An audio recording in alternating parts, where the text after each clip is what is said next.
Bonsoir. Alors j'ai remarqué quelque chose ces derniers jours depuis la fin des concours, c'est que vous, probablement, et pas mal de gens qui s'expriment en commentaire, et même Émeric l'étudiant, même en personne, ressentent un énorme sentiment de vide après avoir terminé les concours cette année, donc de prépa scientifique. Et moi, à quoi ça m'a fait penser? Mon esprit très scientifique m'a tout de suite fait penser à Schopenhauer, qui caractérisait la vie comme un oscillateur, ou enfin la vie qui oscillait entre l'ennui, j'ai raté mon truc du coup, entre la souffrance et l'ennui.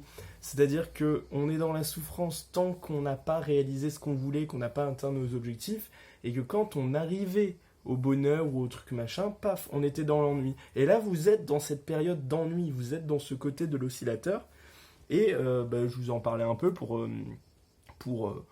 pas forcément donner des conseils parce que je suis pas un philosophe ni rien, mais pour vous faire une analogie avec ce qui s'est passé l'année dernière et peut-être du coup les autres années, parce que cette année était un peu particulière. Particulière sur les conditions, etc., mais aussi sur la forme, c'est-à-dire que vous avez très bien su que vous n'avez eu que des écrits et donc pas d'oral en fin d'année. Donc ça modifie des choses. Ça force que vous aviez. Je pense que ça renforce encore plus ce sentiment de vide par rapport aux autres années, parce que là, vous avez travaillé comme des fous ou non jusqu'aux écrits, c'était vraiment ça l'objectif, et puis paf, vous avez passé ce mois d'écrits, paf, et c'est fini. Enfin, vous passez de tout à rien, ça vous l'avez très bien compris. Donc là, vous êtes en vacances, votre cerveau il est un peu en mode wesh, faut pas travailler, faut pas continuer à s'occuper l'esprit. Et du coup, c'est le moment où là où faut rien faire parce que du coup, c'est les vacances et votre corps ou votre esprit ou votre inconscient ou n'importe quoi n'est pas habitué ou n'est plus habitué du tout. Donc là, ok. Alors que qu'est-ce qui s'est passé l'année dernière et les autres années? C'est que certes, on travaillait un peu de la même façon jusqu'aux écrits. On finissait les écrits tous en même temps. Et puis, qu'est-ce qu'on avait après? On avait des vacances momentanées. Et puis, de suite après, on avait encore un nouvel objectif qui était les oraux, de ne pas les louper, etc. Donc forcément, à ce moment-là, on n'était pas encore dans le vide. Enfin, il y avait un mini-vide que j'avais un peu ressenti, hein, mais c'était léger quand même. Mais sauf que de suite, les profs, ils te rappelaient qu'il y avait les oraux, etc. Donc go, continuer à se préparer pour les oraux. Chose que personnellement, j'ai pas trop réussi à faire, parce que j'étais toujours en vacances. Donc ça a probablement joué en ma défaveur. Mais c'était ça. Et du coup, quand on arrivait aux oraux, déjà, il faut savoir que les oraux, c'était tout le monde à des moments différents. Il y en a qui finissaient fin juin, selon les admissibilités qu'on avait, ou selon le calendrier tout simplement. Il y en avait qui avaient qu'un concours à passer aux oraux, il y en a qui avaient les quatre. Donc voilà. Enfin les quatre parce qu'il y avait E3A qui se passait en même temps que XENS. Et voire plus du coup que 4 euros parce qu'il y avait aussi les écoles et les petits concours ESIC, IPSA, etc. Tous les petits entretiens et tout, 2-3A aussi. Et ce qui faisait que tout le monde finissait à des moments différents. T'en avais qui finissaient fin juin, il y en avait qui finissaient début juillet, d'autres mi-juillet, d'autres fin juillet. Et aussi dans une espèce de respect, je pense. En tout cas, moi, c'est ce que je faisais. Je ne m'apitoyais pas sur mon sort en étant vide. Je disais pas à mes potes qui avaient encore, par exemple, 1 ou 2 semaines d'oraux.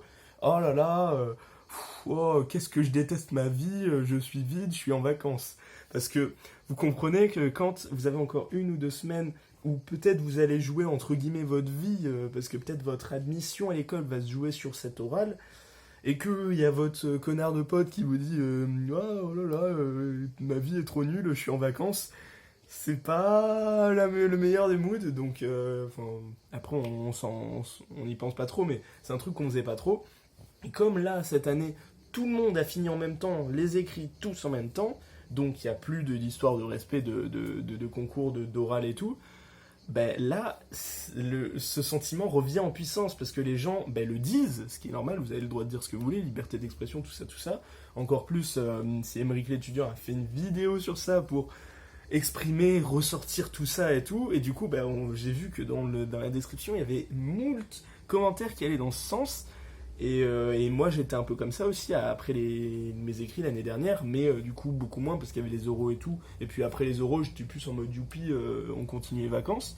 Donc c'était pas pareil. Donc Là, c'est normal et je comprends totalement ce genre de vide, ce qui est logique physiologiquement, je pense. Sauf que après, ce que je pense comme ça après coup, évitez non plus de.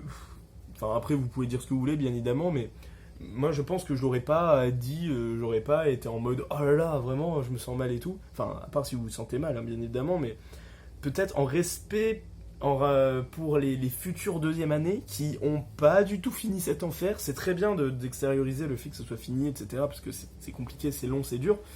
Mais pensez quand même aux futures seconde année de prépa ou aux futures premières années de prépa qui n'ont pas encore continué, qui n'ont pas encore commencé, et de vous dire que c'est bon, c'est pas, sauf si vous tombez en dépression. Là, dans ce cas-là, c'est un peu grave, il faudrait consulter un psychiatre.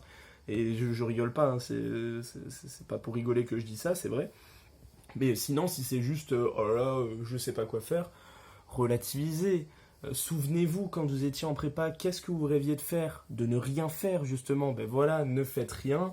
Vous vous relaxez, vous allez geeker, vous allez sortir avec vos potes, vous allez dormir, vous allez faire du sport, vous allez lire des livres, voir des films, voir des séries, dessiner, ranger votre espace de vie, recontacter des gens que vous avez envie de voir, aller voir vos compagnons amoureux, etc. Voilà, profitez, la vie revient vers vous, elle réouvre ses bras vers vous et tous les plaisirs que vous pouvez avoir sans avoir de contraintes en mode oh là là, faudrait pas trop que je m'amuse, oh là là, faudrait pas trop que j'ai du temps libre parce que sinon au concours je vais me faire niquer. Voilà, relativisez, vous êtes dans la meilleure des périodes, vous êtes pas encore rentré en école d'ingénieur, là vous avez strictement rien à faire, pas de livre à lire ni rien, rien du tout. Donc profitez. Au lieu de vous dire oh là là, vacances de merde, non, juste vacances et profitez. Ce mot il résonne tellement bien dans les têtes. En plus, si vous avez la chance en plus de pouvoir partir quelque part en vacances, c'est encore mieux.